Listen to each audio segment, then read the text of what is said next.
Friends, welcome to லா சமையல். இன்றைக்கி என்ன பார்க்க போகிறோம்னா சிம்பிளான மட்டன் கிரேவி தாங்க பார்க்க போகிறோம். இதுக்கு பட்டை, கிராம்பு, ஏலக்காய், கொஞ்சோண்டு சோம்புங்க, கல்பாசி, ஸ்டார் எல்லாமே போட்டுறேன். எல்லாம் நல்லா பொரிஞ்சிச்சுங்க. சின்ன வெங்காயம் எடுத்திருக்கேன், நான் சின்ன வெங்காயம் கட் பண்ணி வச்சுருக்கேன், அதையும் போட்டுக்கிறேன். அதையும் போட்டு நல்லா வதக்கிக்கிறேன். கொஞ்சம் கருவேப்பிலை போட்டுக்கிறேங்க, அதையும் போட்டு சேர்த்து வதக்கிக்கிறேன். இப்போ இஞ்சி பூண்டு பேஸ்ட் போட்டுக்கிறேங்க.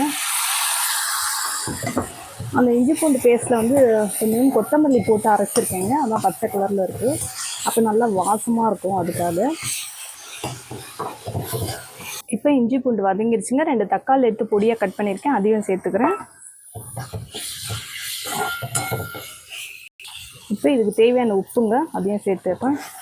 சேர்த்துட்டு நல்லா வதக்கணும். இப்போ தக்காளி நல்லா வதங்கிடுச்சுங்க. மசாலாலாம் சேர்த்துடலாம். சின்ன ஸ்பூனில் 1/2 ஸ்பூன் ஜீரகம், 1/2 ஸ்பூன் சோம்பு, ஒரு ஸ்பூனுங்க மிளகாத்தூள். நான் வந்து குழம்பு மிளகாத்தூள் தாங்க போட்டிருக்கேன், தனி மிளகாத்தூள்லாம் கிடையாது.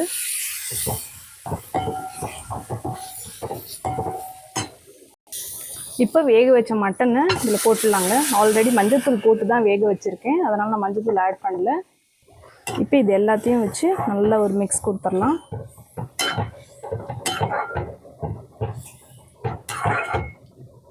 இப்போ இது நல்லா வேகட்டுங்க, காரமாக சேர்ந்து வேகட்டும். கொஞ்சம் கொத்தமல்லி போட்டுக்கிறேங்க. ஒரு 1/2 ஸ்பூன் பெப்பர் தூளுங்க, இதையும் சேர்த்துடலாம். குழம்பு நல்லா சூப்பராக கொதிக்குது, செம்ம வாசனை வருதுங்க. நான் பட்டை, கிராம்பு, ஏலக்காய் தாங்க போட்டிருக்கேன், கரம் மசாலா போடல. இருந்தாலும் அவ்வளோ சூப்பராக இருக்குது வாசனை. அவ்வளோதாங்க. இப்போ நல்லா கிரேவி ரெடி ஆகிடுச்சு. இன்னும் கொஞ்ச நேரம் விட்டோன்னா ஓகேவா சரியாயிடும் எல்லாமே. மேலே கொத்தமல்லி தூவிக்கலாம். அவ்வளோதாங்க, சுவையான மட்டன் கிரேவி ரெடி ஆகிடுச்சு. பாருங்கள், இவ்வளோ சூப்பராக இருக்குது பாருங்கள், அட்டகாசமாக இருக்குது. இது சாம்பார் சாதம், கறி குழம்பு எல்லாத்துக்கூட சூப்பராக இருக்குங்க சைடிஷாக. ட்ரை பண்ணி பாருங்கள். பிடிச்சிருந்தால் லைக் பண்ணுங்கள், ஷேர் பண்ணுங்கள், சப்ஸ்கிரைப் பண்ணுங்கள். மறக்காமல் உங்கள் ஃப்ரெண்ட்ஸ் அண்ட் ஃபேமிலிக்கு ஷேர் பண்ணுங்கள். தேங்க்யூ.